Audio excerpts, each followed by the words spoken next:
जय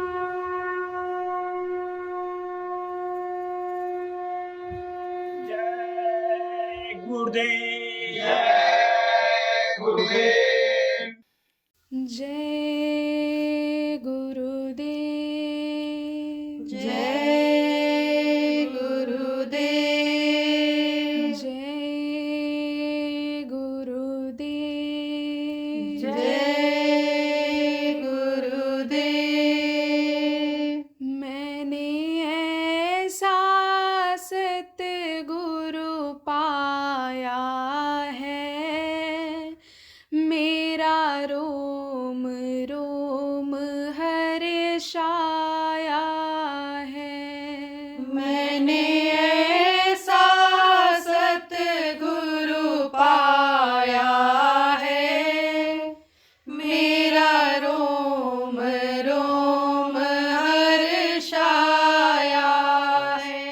मैंने ऐसा सतगुरु पाया है, मेरा रोम रोम हर्षाया है। मैंने ऐसा सतगुरु पाया है, मेरा रोम रोम हर्षाया है। मैं तो बंद कली थी बागों की, मैं तो बंद कली थी बागों की, सतगुरु ने फूल खिलाया है, मेरा रोम रोम हर्षाया है। सतगुरु ने फूल खिलाया है, मेरा रोम रोम हर्षाया है। मैंने ऐसा सतगुरु पाया है, मेरा रोम रोम हर्षाया है। मैंने ऐसा सतगुरु पाया है, मेरा रोम रोम हर्षाया है। मेरे अपनों ने मुझे ठुकराया, मेरे अपनों ने मुझे ठुकराया, सतगुरु ने गले से लगाया है, मेरा रोम रोम हर्षाया है। सतगुरु ने गले से लगाया है, मेरा रोम रोम हर्षाया है। मैंने ऐसा सतगुरु पाया है, मेरा रोम रोम हर्षाया है। मैंने ऐसा सतगुरु पाया है, मेरा रोम रोम हर्षाया है। मेरी नैया भंवर में डूब रही, मेरी नैया भंवर में डूब रही, सतगुरु ने पार लगाया है, मेरा रोम रोम हर्षाया है। सतगुरु ने पार लगाया है, मेरा रोम रोम हर्षाया है। मैंने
हर्षाया है। मैंने ऐसा सतगुरु पाया है, मेरा रोम रोम हर्षाया है। मोह माया में मैं तो फंसी हुई, मोह माया में मैं तो फंसी हुई, सतगुरु ने फंद छुड़ाया है, मेरा रोम रोम हर्षाया है।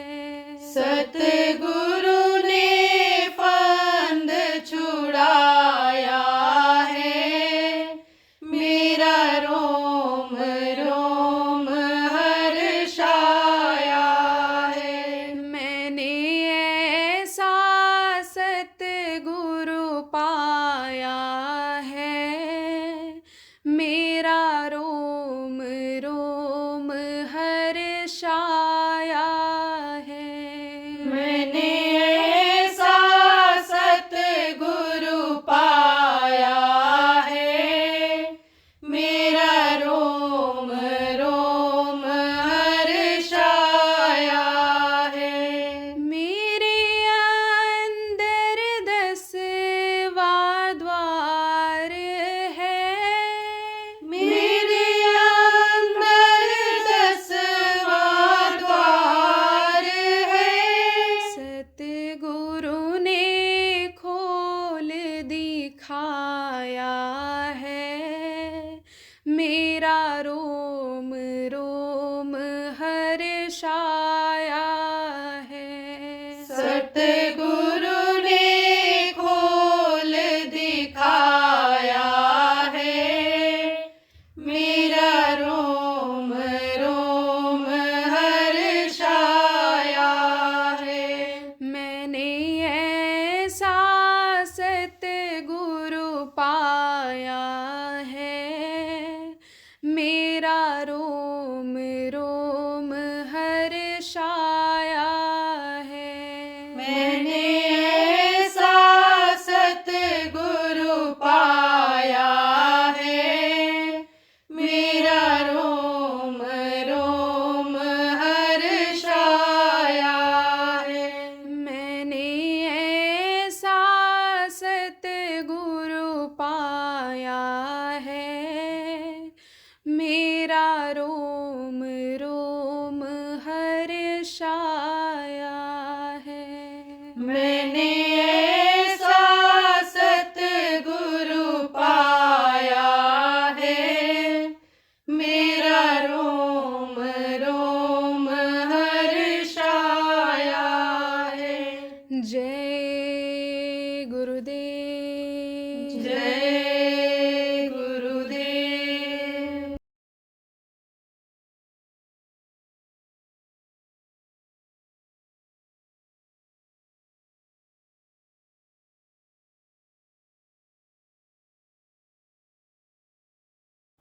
एक था बहुत बड़ा आदमी, समझ लो छोटा मोटा राजा था। कम संपत्ति वाले जो होते हैं राजा, वो भी राजा ही कहलाते हैं। तो क्या हुआ, कहा गया सब दिन रहा है ना एक समान। आदमी का सब दिन एक समान नहीं होता है। व्यापार करते हो, कभी आमदनी ज़्यादा होती है, कभी कम हो जाती है। खेती करते हो, खेती में पैदावार कभी ज़्यादा हो जाती है। अगर समय से ज़्यादा गर्मी बरसात फसल को मिल गई तो फसल बढ़ जाती है। कभी ठंडी पड़ती है, ख़त्म हो जाती है। कभी पानी ज़्यादा गिर गया, कभी पानी की कमी हो गई, कम हो जाता है।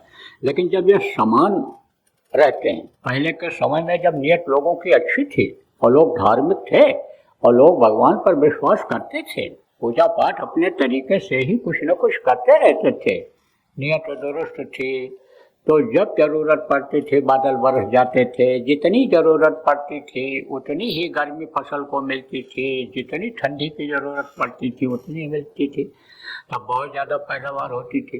अब कम ज़्यादा होती है, कम ज़्यादा होती है। तो समझो कि जिस तरह से यानी समझो कम ज़्यादा होती है फसल, व्यापार में जिस तरह कम और ज़्यादा होता है, ऐसे आदमी का दिन होता है, एक समान नहीं रहता है। पाँचों उंगली कहते बराबर नहीं रहती है। अभी देखो उजाला है, इन आँखों से उजाला देख रहे हो, फिर रात हो जाएगा। परिवर्तन होता रहता है, यह परिवर्तनशील संसार है, यहाँ बदलाव होता रहता है। ऐसे आदमी के जीवन में भी उतार चढ़ाव लगा रहता है। जिस तरह से लक्ष्मी आती हैं, ऐसे ही लक्ष्मी चली जाती हैं, खिसक जाती हैं। अच्छे काम में जब आदमी खर्च करता है तब तो जम जाती हैं, इकट्ठा हो जाती हैं। लेकिन अगर अच्छे काम को करने में फिर भूल गया, उसमें अगर कोताही किया, तो लक्ष्मी का यह सिद्धांत है, रुपया पैसा का यह सिद्धांत है। जब खर्च अच्छी जगहों पर करते रहते हैं तब तो रुकी रहती हैं, और नहीं तो वही लक्ष्मी माया के जो अनिश्चरी हैं, वही अनिल माया अंदर में पैदा कर देती है। क्या पैदा कर देती है? लोभ और लालच पैदा कर देती है, और उसी में धन इधर उधर चला जाता है, और उसी से हो जाता है पाप। बहुत से लोगों को नहीं मालूम है कि पाप कैसे बन जाता है। यह भी थोड़ा सा बता देता हूँ कि जैसे दान पुण्य पर लोग विश्वास करते हैं, कोई भी आ गया तो दान दे दिया, लेकिन वो रुपया पैसा अगर जो हत्या पर उसने खर्चा किया तो बजाय पुण्य के पाप लग जाता है। क्योंकि कोई मान लो भिखारी है और मांस खाने शराब पीने का आदी है, भिखारी पन भी करते हैं और रात को चोरी भी कर लेते हैं, दिन में रेकी करते हैं, दिन में तो मांगते रहते हैं। अब वो जो चोरी किया, औरत पर गलत नज़र पड़ी, किसी के यहाँ भीख मांगते समय ही और व्यभिचार कर लिया, और वो उसको अगर पैसा किसी ने दे दिया, उन कामों में उसने खर्च कर लिया, तो उसका पाप लग जाता है। तो अब पता तो चलता नहीं है कि कहाँ हमसे पाप बन गया, कहाँ पुण्य बन गया। कोई कहता है भी धन मिल जाएगा, लॉटरी खुल जाएगी तुम्हारी, और चलो तुम बकरा काट करके चढ़ा दो, तो बकरा भी काट करके लोग चढ़ा देते धन के लालच में। ऐसे ही लक्ष्मी खिसक जाती हैं। तो सब दिन रहे न एक समान, गरीबी आ गई, बहुत गरीबी आ गई उस जमींदार की, राजा की बड़ी गरीबी आ गई उसकी, और बुढ़े भी हो गए थे। उनके संयोग की बात, कोई औलाद भी नहीं थी कि जो कमा करके खिलावे। दोनों ने सोचा भाई क्या करना चाहिए। तो ये हुआ कि यहाँ तो भीख मांगने में ठीक नहीं रहेगा कि हम लोगों को भीख देते रहे, खिलाते रहे, करते रहे, और यहाँ भीख मांगेंगे दरवाजे दरवाजे, अच्छा नहीं लगेगा। चलो कहीं दूसरी जगह चले। दूसरे राज्य में गए तो पता चला कि यहाँ का जो राजा है वो पूरी खरीदता है।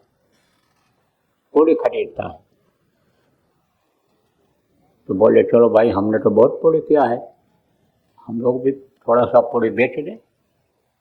जब गए वहाँ देखे, विद्वान देखे, बोले हम बेचना चाहते हैं पूरी को। विद्वान जब देखे तो राजा से बोले कि इसने तो कोई पूरी किया ही नहीं इसको तो कोई पूरी है ही नहीं। तो बोले कि हमने बहुत पूरी किया, कंबल बांटे, भोजन कराए, गरीबों की मदद किया। अरे बोले वो तो सब तुमने जो पाप किया उसकी वजह से तुम्हारा खत्म हो गया, वो तो सब कट गया, कुछ नहीं तुम्हारे पास। निराश होकर के चले आए। अब वो जब निराश होकर के आए तो भीख मांगने लगे। अब भीख में कहाँ कितना मिलता है, खाने भर को मिलता था, बचत कुछ हो नहीं पाती थी कि जिससे वो कुछ पूरे कर्म करें और कुछ करें। एक दिन 2 ही रोटी का आटा था, तो बना के रखे थे। तब तक एक बंदर आ गया, उन्होंने देखा, कहा ये भूखा है बेचारा, दे दो इसको, खिला दिया। उसको खिला दिया और खा करके चला गया। तब तक कुत्ता देख रहा था, दूर बैठा था, तो बंदर को रोटी दे दिया गृहस्थ ने, तो हमको भी दे देगा। तो कुत्ता गया तो एक रोटी उसको भी दे दिया, कहा चलो भूखे को खिलाना थोड़े का काम होता है। सो गए बेचारे। सुबह जल्दी गए, भीख मांग करके आए। और उस दिन ज़्यादा मिला इनको, थोड़े समय में ही खाने भर को मिल गया। अब इसी तरह से कुछ दिन और जीवन बिताए। तब जब बिल्कुल निराशा होने लगे कि अब चल फिर नहीं सकते हैं, अब क्या करें, बुढ़ापा आ गई, ज़्यादा घर जा नहीं सकते हैं, ज़्यादा घर जाएंगे तभी भीख ज़्यादा मिलेगी। तब सोचे चलो जान अनजान में कुछ बन गया हो तो अब बेच करके आते हैं पूरे को। गए जब वहाँ तो देखा विद्वानों ने, पूछा इनसे कि ये बताओ कि कुछ पूरे इसमें बेचना चाहते हो, आधा बेचना चाहते हो कि पूरा बेचना चाहते हो। तो इन्होंने कहा भाई हम तो पूरा का पूरा बेच देंगे। तब राजा से कहा देखो इसका इतना पूरी है कि राजन एक राज्य जब आप इसी तरह का और खरीद करके दोगे और अपना राज्य जब दे दोगे तब इसके पूरे के बदले में यानी आपको मतलब फल मिलेगा।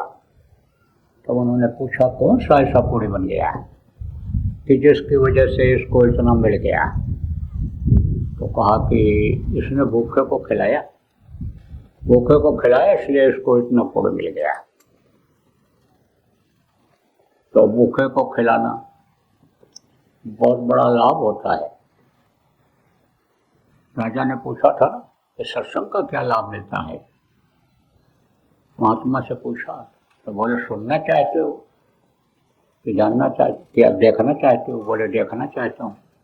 हाँ चले जाओ जंगल में, नदी के किनारे थोड़ी दूर तक चले जाना, एक पहाड़ी मिलेगी और उसकी पहाड़ी के ऊपर पेड़ होगा, उसी पर चढ़ करके बैठ जाना तो तुमको मालूम हो जाएगा कि सत्संग का कितना बड़ा लाभ मिलता है, कितना फायदा होता है। चला गया राजा, बैठ गया। थोड़ी देर के बाद देखता है कि एक आदमी आया, जमीन को साफ करके चला गया। दूसरा आया, गलीचा कालीन लेकर के बिछा के चला गया। फिर उसके बाद में कुछ दिव्य आत्माएं उतरी और आकर के वहीं बैठ गई। फिर राजा थोड़े समय के बाद देखता है कि एक दिव्य पुरुष ऐसे आसमान से जैसे सिंहासन सहित उतरता हुआ दिखाई पड़ा और वो सिंहासन वहीं रख गया और उसने सत्संग सुनाया और सत्संग सुना करके फिर चला गया। वो लोग भी उठकर चले गए, गणेशा कालीन भी उठा करके वो चला गया, बिछाने वाला जो लाया था। राजा सोचे अब क्या, अब तो कुछ दिखाई नहीं पड़ रहा है, चलो महात्मा जी से पूछेंगे कि इसका क्या मतलब रहा। तब तक उधर से एक शरीर के अंग टेढ़े लगड़ाता हुआ काला करूटा कुरूपी आदमी आया और उसी जगह पर जहाँ सत्संग होता था लौटने लगा। लौट करके जब उठा, शरीर को झाड़ा तो निर्मल स्वच्छ साफ हो गया, उसका बदन साफ हो गया, एकदम अच्छा खासा देखने लग गया। और राजा जल्दी से उतर करके आए, पूछे भाई तुम कौन हो। बोला मैं पापी हूँ, पाप करने की मेरी आदत बन गई। दिन भर मैं इतना पाप करता हूँ कि पाप के असर से मेरा शरीर शाम तक एकदम काला कलूटा कुरूपी हो जाता है और पाप के असर से पैर से भी मैं लंगड़ा हो जाता हूँ, हाथ मेरे नहीं मेरे मुड़ पाते उठ पाते हैं, अपंग हो जाता हूँ। लेकिन चूंकि इस स्थान पर सत्संग होता है, इस जगह पर लेट करके मैं अपने कर्मों को काट दिया करता हूँ। राजा ने सोचा कि जब सत्संग की जमीन का इतना असर है तो जिसको सत्संग मिलता होगा उसको कितना फल मिलता होगा। आगे तात स्वर्ग अपवर्ग सुख धैर्य तुलाय कंग तुलताय सकल मिल जो सुख लो फल सत्संग। यानी स्वर्ग वैकुंठ देवलोक जितने हैं इनका सारा फल दे दिया जाए, सारा सुख का फल दे दिया जाए, लेकिन तो भी छोटा पड़ेगा सत्संग के फल से, तो भी उसका फल नीचा ही रहेगा। सत्संग से लोगों को में सुधार आ गया। सत्संग से देखो लंकिनी की जान बच गई। सत्संग से देखो वाल्मीकि अंगुलमाल जैसे डाकू महात्मा बन गए। सत्संग की बहुत बड़ी महिमा बताई गई। सत्संग महिमा कहाँ तक वर्णन किया जाए। प्रेमियों, सत्संग नहीं मिलता है जब, तब इसी तरह से यार सत्संगों में जब नहीं जाते हैं और सत्संग के वचनों को जब नहीं सुन पाते हैं, समझ पाते हैं, या परिवार वालों को नहीं सुना पाते हैं, तब तो तरीका नहीं मालूम हो पाता है। पिता पुत्र के साथ कैसा बर्ताव करे, पति पत्नी का फर्ज क्या होता है, ये चीज समझ में नहीं आती है।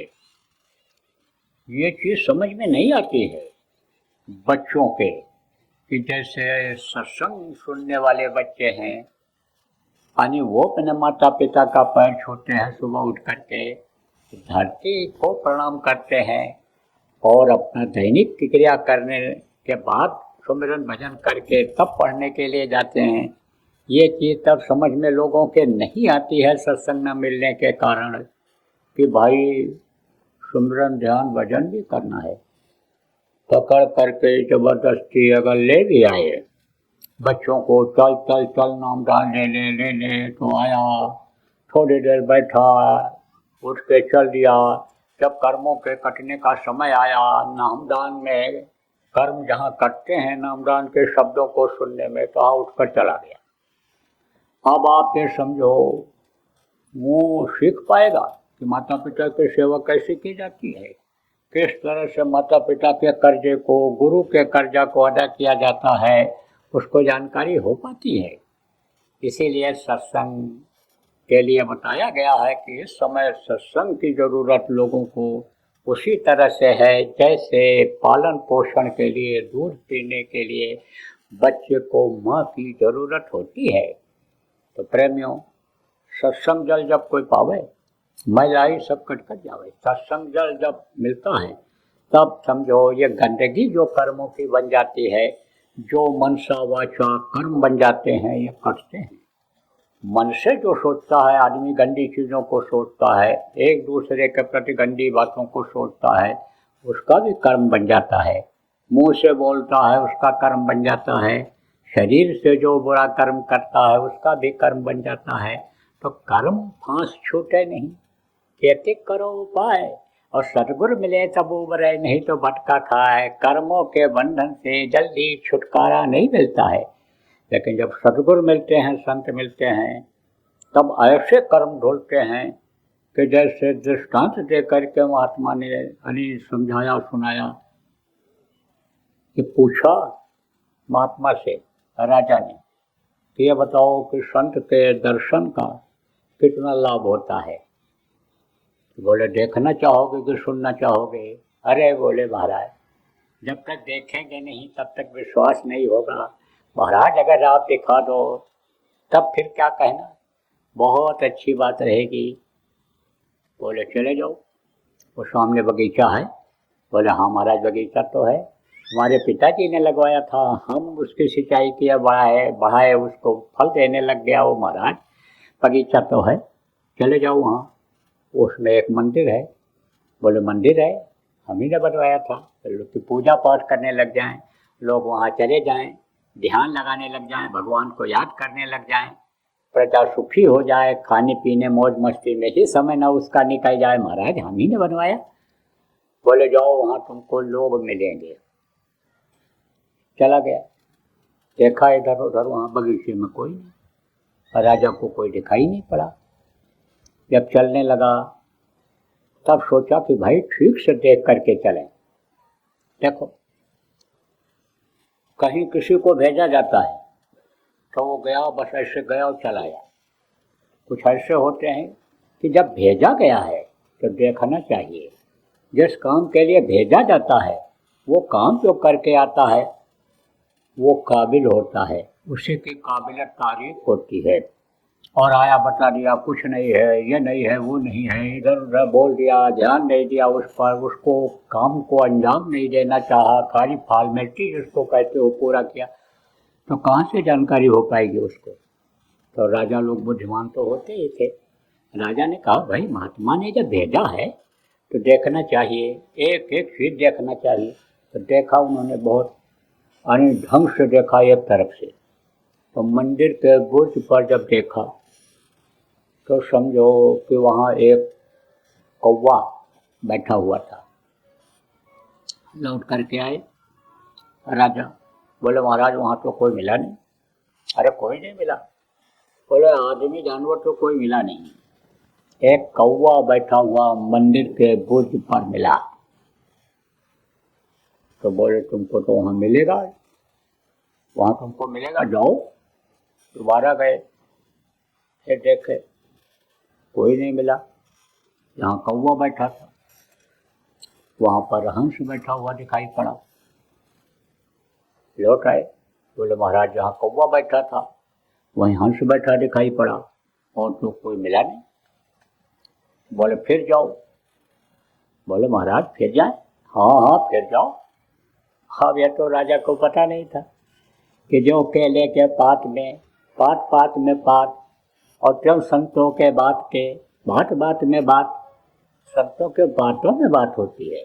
आ गया ना, 12 वर्ष रहे हंस के टोली और तब समझे एक संत की बोली। महात्मा जो होते हैं वे पूरे फकीर जिनको कहा गया वो जो होते हैं, जिनको समर्थ गुरु कहा जाता है वो जो होते हैं, दूरदर्शी होते हैं, बहुत दूर की बात बताते हैं।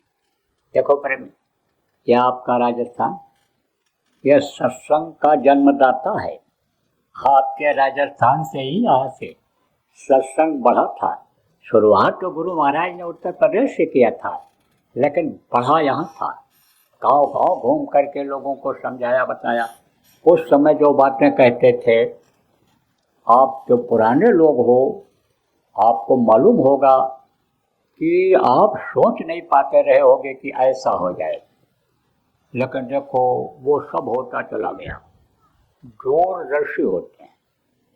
तो वो तो राजा तो सोच नहीं पा रहा था कि बार बार हमको भेज रहे हैं तो कोई बात होगी।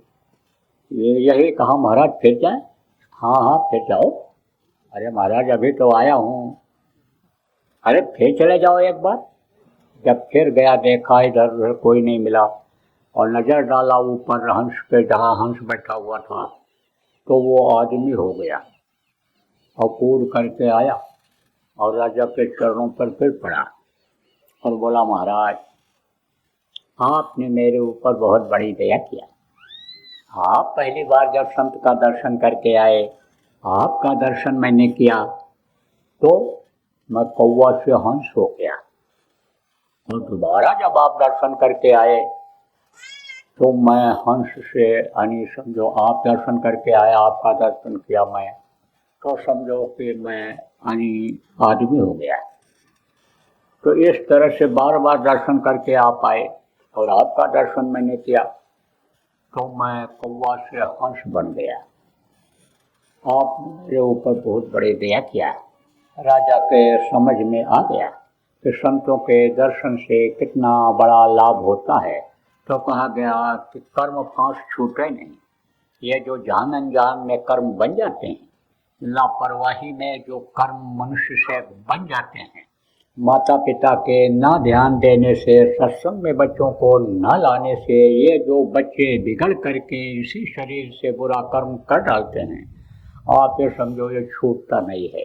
तब तक नहीं छूटता है कि जब तक कोई सदगुरु नहीं मिलते हैं, ऐसे गुरु नहीं मिलते हैं कि जिसके लिए कहा गया धो दिया वो मर जाएगा, चादर लीजिए धोए, चादर लीजिए धोए वही वो बहुत पुरानी, चल सतगुरु के घाट बहे जहाँ निर्मल पानी। जिनके अंदर निर्मलता रहती है, जिनके अंदर ऐसा जल रहता है कि जिससे कितनी भी गंदगी हो उसको धो करके साफ कर दिया जाए। जैसे गुरु महाराज हमारे आपके जो अन्य समझो थे, वो पूरे संत थे, बहुत लोगों को उन्होंने धोया।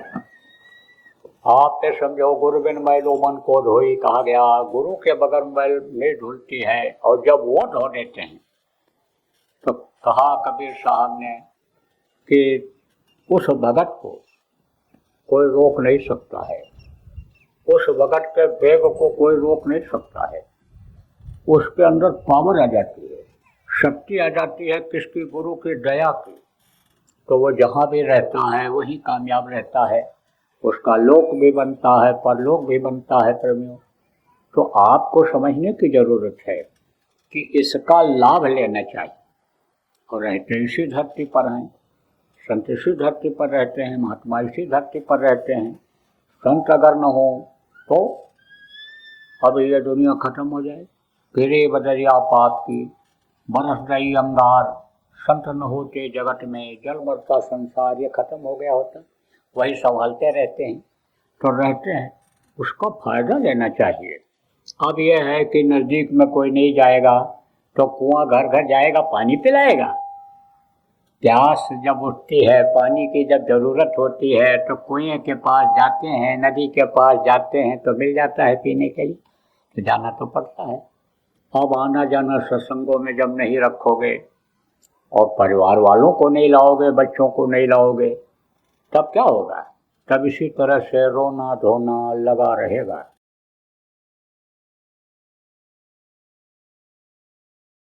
कि डम डम डम डम महादेव का डमरू बजने वाला है, अब कुछ होने वाला है, वक्त बदलने वाला है।